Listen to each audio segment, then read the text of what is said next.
Casi las 5:30. Vamos a una hora menos en Canarias. Vamos a empezar el Territorio Negro con Luis Rendueles y Manu Marlasca. Muy buenas tardes a los dos. Hola. ¿Qué tal? Buenas tardes. Hoy vamos a hablar del tema de Asunta Basterra. Ya saben que tanto Rosario Porto como Alfonso Basterra son culpables de la muerte de su hija Asunta. Así lo dictaminó hace 10 días ya el jurado en un veredicto que fue unánime y que sitúa a los padres de la niña muy cerca de una condena que previsiblemente, lo decíais aquí hace unos días, va a estar entre los 18 y los 20 años, ¿no?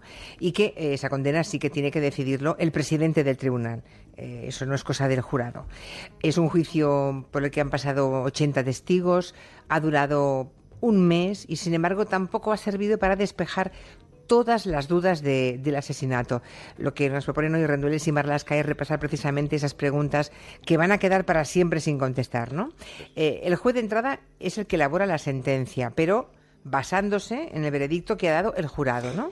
Por supuesto, así debe ser. El juez lo que tiene que hacer ahora, lo que tiene que redactar, y previsiblemente va a estar esta semana redactado, tiene que hacer un relato de hechos probados sobre lo ocurrido ese 21 de septiembre del año 2013, que fue la fecha de la muerte de Asunta, y los meses previos, qué es lo que ha ocurrido, qué hechos están probados, pero siempre basándose en las preguntas que formaban eso que se llama objeto del veredicto que respondió el jurado popular. Es decir, el juez, por ejemplo, va a tener que recoger que Rosario y Alfonso actuaron siempre, en todo momento, de común acuerdo, tal y como dijo el jurado en uno de esos objetos del veredicto. Y el juez también va a tener, y aquí pueden empezar los problemas para él, tendrá que situar al padre, Alfonso Basterra, en la escena del crimen, tal y como le dijo el jurado. El jurado también llegó a esa conclusión. A pesar de que el fiscal durante el juicio abrió la puerta ante la falta de pruebas indiscutidas de la presencia del padre en la finca de Teo, de que pudiera no haber estado físicamente allí en el momento de la muerte, pero el jurado elaboró una tesis alternativa que ni el fiscal ni la acusación habían planteado y fue bastante más lejos. O sea que el jurado puede, con lo que ha escuchado, decidir o llegar a conclusiones diferentes de la fiscalía. ¿Qué tesis es esa? Y sobre todo, ¿es posible para el jurado ir más lejos en las acusaciones que la propia fiscalía? Sí es posible porque han ido más allá, han ido más lejos, pero contestando las preguntas que formaban parte del objeto del veredicto, y esas preguntas, recordemos, las acuerdan entre el fiscal y todas las partes presentes, las defensas y la acusación. El fiscal dijo en sus conclusiones aquello de que tan asesino es quien compra un rifle como quien aprieta el gatillo de ese rifle. De esta manera lo que hacía el fiscal era decirle al jurado que, aunque no hubiese podido demostrar la presencia de Basterra en la escena del crimen, sí, el padre de Asunta participó en todos los preparativos previos y también en todo lo posterior ocurrido a la muerte de su hija. Sin embargo, el jurado decidió situar a Basterra físicamente en el lugar del crimen, ¿no? Votaron todos, que el padre de la niña podía estar dentro del coche que conducía a la madre, que fue grabado por las cámaras, puesto que la parte trasera del coche no se ve, tiene los cristales tintados, ¿no? El jurado creyó a una joven, a una antigua compañera de Asunta, que dijo haber visto al padre con la cría en la calle, y creyeron también que, tras participar en la muerte de Asunta, el padre volvió a la finca antes que Rosario e hizo varias llamadas telefónicas desde su casa para montar una coartada. Por lo que veo, el jurado hizo los deberes, digamos, se tomó muy en serio su papel, aunque esas conclusiones puede que ahora le compliquen un poco la vida al juez. Bueno, es habitual que los jurados se tomen en serio su papel, y que estén muy pendientes de todo. Y en este caso no solo tuvieron en cuenta lo ocurrido en el juicio, sino que miraron con total detenimiento, porque además lo tienen a su disposición, todo lo instruido por el juez Vázquez Taín, por el juez instructor, las declaraciones anteriores, los informes de las comunicaciones. Ahora el magistrado, el juez presidente del tribunal, va a tener que hilar muy fino para que su relato de hechos cuadre con las respuestas dadas por el jurado en el objeto del veredicto. Esas posibles incongruencias entre una cosa y la otra son las que pueden abrir la puerta a los recursos de las defensas, y será, eso sí, el TSJ el organismo que decida si son suficientes esas contradicciones para tumbar el veredicto o para tumbar la sentencia. Ha quedado claro en el veredicto, y así quedará reflejado en la sentencia, se supone, que desde luego Alfonso y Rosario drogaban a su hija, así de claro. Que la drogaban y que lo hacían además de acuerdo los dos, ¿no? Rosario y Alfonso empezaron a suministrar Orfidal a Asunta 3 meses antes de la muerte de la niña. El padre compró en esos meses, entre julio y septiembre, 125 pastillas por lo menos, algunas de ellas engañando a los empleados de las farmacias donde las compraba, como uno de ellos que le dijo que se había olvidado en un hotel la caja que había comprado días antes, ¿no? Los análisis forenses fueron muy claros, la niña Asunta había tomado mucho lorazepam, pero además los testimonios de las profesoras y las madres de algunas amigas de Asunta fueron demoledores, porque cada compra de Orfidales del padre coincidía con noches en que la cría iba a dormir a su casa con él. Y luego con episodios de mareos y otros síntomas, ¿no? La niña, mientras estuvo viva, contó que su madre le daba polvos blancos, decía ella, que sabían fatal, y la madre, Rosario, contó en su primera declaración que era el padre el que le daba esos polvos a la niña. Ay, parece claro que los padres tuvieron muy poco que hacer ante esas pruebas tan evidentes, ¿no? No. Pero lo que nunca parece que sabremos es la razón de esas sedaciones. ¿Por qué querían tener a su hija drogada, sedada? Pues sospecho que no lo sabremos nunca, porque ellos no lo van a decir, y aquí entramos en el terreno de las hipótesis. Claro, que son terribles en cualquier caso, ¿eh? Porque ni la instrucción ni el juicio se ha dado ninguna explicación a esto. Hay varias hipótesis. Hay quien piensa, por ejemplo, que Asunta simplemente les molestaba. Rosario llegó a decir a su psicóloga que la niña la superaba, la agotaba. Esta hipótesis choca, eso sí, con el común acuerdo entre ambos, porque si la niña molestaba a Rosario y se veía superada, ¿qué interés tenía Basterra en drogar a la cría? Está claro que el día de la muerte Asunta fue narcotizada para dejarla indefensa, ¿no? Pero los episodios anteriores de drogas, de sedaciones, al menos 2 en el mes de julio y otra más en septiembre, apenas 3 días antes del crimen, no tienen una explicación clara, ¿no? Hay otra versión, siguiendo lo que te decía Manu, que habla de que las drogas servirían para debilitar la voluntad de la niña, que habría sido así objeto de algún extraño y siniestro juego, ¿no? de índole sexual. Pero tampoco encaja eso bien con el hecho de que Asunta fuese enviada a clase justo después de esas sedaciones, ¿no? Claro. En fin, lo cierto es que esa niña vivió, porque es fácil suponer, un auténtico infierno en los 3 meses previos a su asesinato, y que solo después de que la niña fue asesinada salieron de verdad las voces que lo denunciaron. Qué pena que no lo hubiesen hecho antes. Sí, los profesores lo dejaron bastante claro en el juicio. Dijeron que se alarmaron cuando se enteraron de que el cuerpo de Asunta iba a ser incinerado, y por eso acuden rápidamente a la Guardia Civil, ¿no? Hombre, no parece que haya nada reprochable en ellos, porque además Rosario y Alfonso sostuvieron siempre que la niña andaba mareada o dormida. Ellos les decían a los profesores que le daban medicamentos para esa supuesta asma o alergia, que en el juicio tanto la cuidadora de la cría como los médicos se encargaron de desmentir. Asunta era una niña sana completamente. No tenía nada. No. El estado mental de Rosario Porto también es otra de las cuestiones que no ha quedado demasiado aclarado ni acreditado en el juicio, ¿no? Sí, pero la madre sí tiene antecedentes psiquiátricos importantes, ¿eh? Una psiquiatra que ya la trató 4 años antes del crimen, en el año 2009, dijo que en esa época la madre, tenía un cuadro de ansiedad, angustia, deseos de muerte, tristeza. Y además en varios informes se recogen episodios similares por parte de la madre. Sin embargo, todos nos sorprendimos bastante cuando la psiquiatra, invocando un secreto profesional quizá retroactivo, se negó a contestar a la pregunta de si Rosario alguna vez le había dicho que le estorbaba a su hija. Tremendo, ¿eh? Tremendo que una psiquiatra no conteste a esa pregunta cuando lo que está en juego es... Bueno, es igual. Es difícil de entender. Aunque igual tenemos algún psiquiatra escuchándonos que puede justificarlo y que lo entiende, no lo sé. O sea que no hemos sabido realmente el estado anímico, psiquiátrico, psíquico de la madre de la niña en esos meses anteriores al crimen. No, ni en los meses ni en el momento del crimen tampoco. No lo sabemos con exactitud porque además en el juicio no declaró una persona que podía haber sido clave para entender ese estado de ánimo. Se trata de Manuel, del amante de Rosario Porto, que había sido llamado a declarar por las defensas, pero justo el día que tenía que ir, en el momento en que le tocaba, renunciaron a su testimonio, dijeron, para no alimentar el morbo.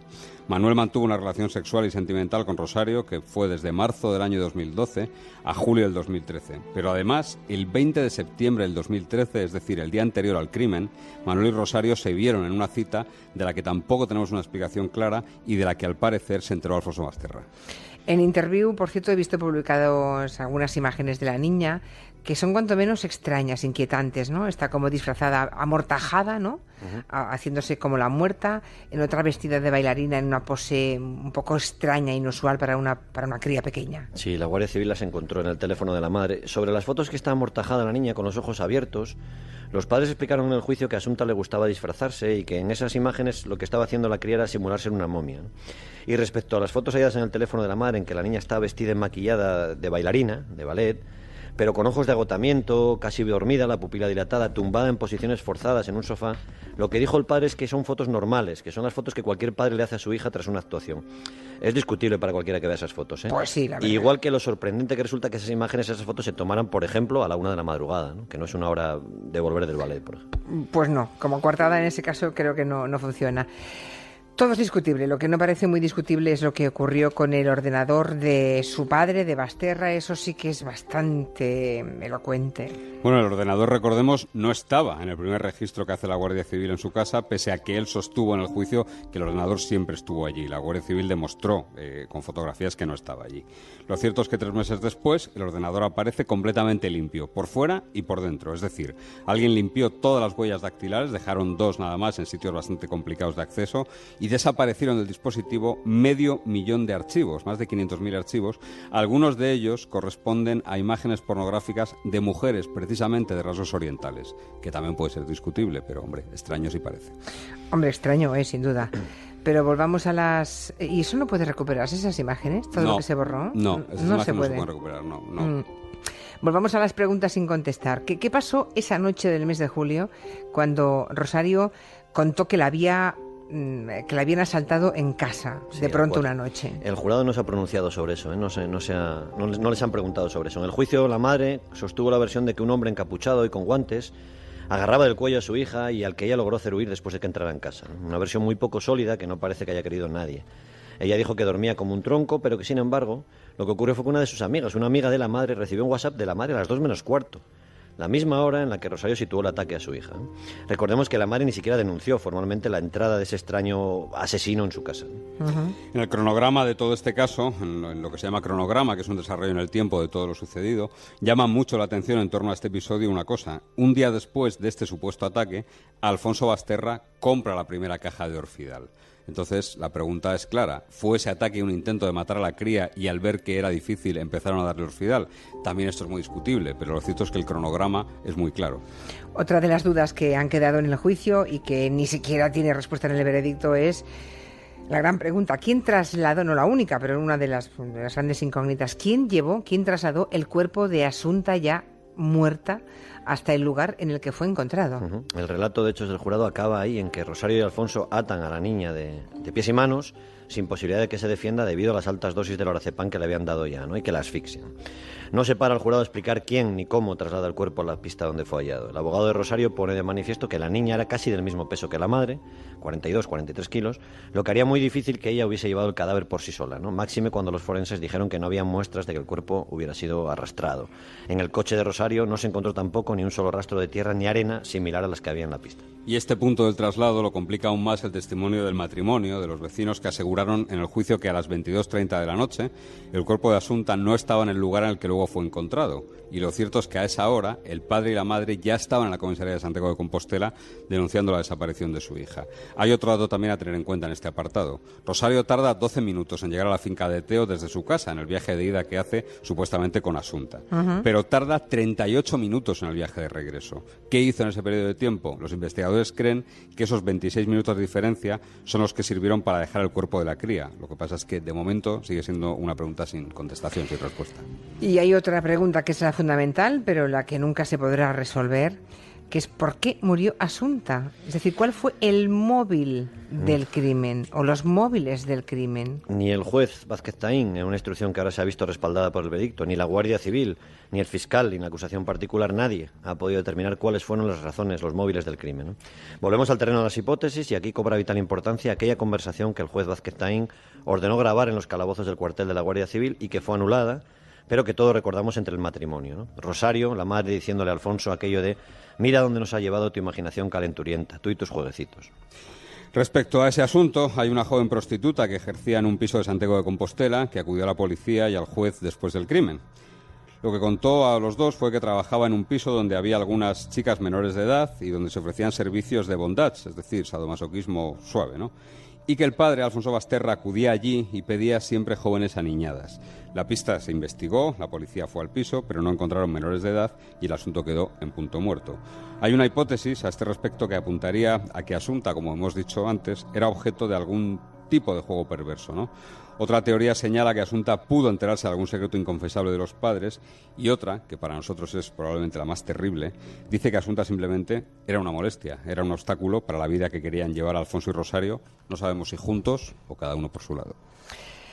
Dice un oyente, Roberto Pallares, en Twitter, aunque hagáis 1000 programas explicando lo ocurrido con Asunta, nunca lo llegaremos a entender. A nosotros nos pasa igual. Sí, nosotros llevamos más de 2 años con este asunto y hablando con todos los protagonistas y no solo nosotros, sino quien conoce muy de cerca el tema, Guardia Civil, el juez, el fiscal, nadie entiende, nadie lo va a lograr entender nunca. Y tengo otro oyente que dice, es todo tan truculento, tan siniestro, que parece sacado de una película de terror. Lo peor es que esta no es una película, es la realidad, ¿no? Bueno, pues con este mal cuerpo que nos ha dejado esta historia una vez más, dejamos el territorio negro y hasta el próximo lunes. Manu y Luis, buenas tardes. Adiós. Hasta el lunes. Un beso, hasta luego, adiós.